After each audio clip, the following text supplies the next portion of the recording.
The Curious Kitten Adventure. Once upon a sunny morning in the little village of Whiskerbrook, there lived a curious kitten named Oliver. Oliver had soft gray fur, bright green eyes, and a penchant for adventure. His favorite spot was the windowsill, where he'd watch birds flutter by, dreaming of the wide world beyond.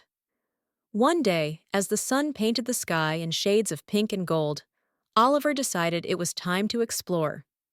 He squeezed through the cat flap and stepped into the dew-kissed grass. The world outside was big and mysterious, just the way Oliver liked it.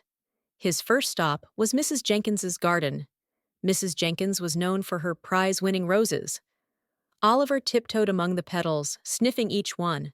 But then he spotted something even more intriguing, a tiny ladybug with polka-dotted wings.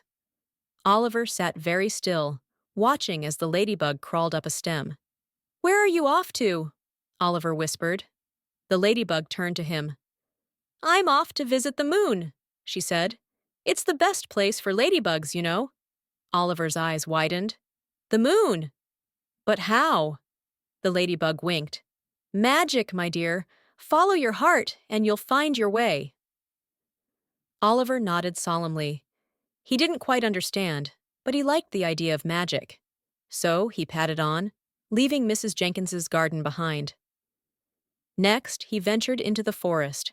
Tall trees whispered secrets, and sunlight danced through the leaves. Oliver climbed a moss-covered rock and imagined it was a mountain. "I'm an explorer," he declared to the squirrels and birds.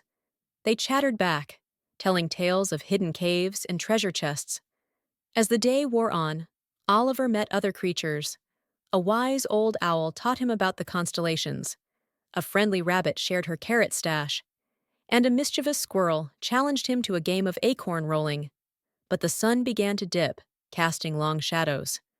Oliver realized he was far from home. Panic tugged at his whiskers. How would he find his way back? Just then, he heard a familiar voice. It was Mrs. Jenkins calling his name. Oliver raced toward her, his heart pounding. She scooped him up and hugged him tightly. "Oh, Oliver," she said, "you've been on quite an adventure." Oliver purred, feeling both relieved and proud. Maybe he hadn't visited the moon, but he'd discovered something magical. The joy of exploring, the kindness of strangers, and the warmth of home. From then on, Oliver split his time between the windowsill and the great outdoors. He never forgot the ladybug's words. "Follow your heart." And so, he did. Whether chasing butterflies, climbing trees, or simply watching the moon rise. And if you ever visit Whiskerbrook, look for Oliver. He'll be there, dreaming of ladybugs and magic, with a twinkle in his green eyes.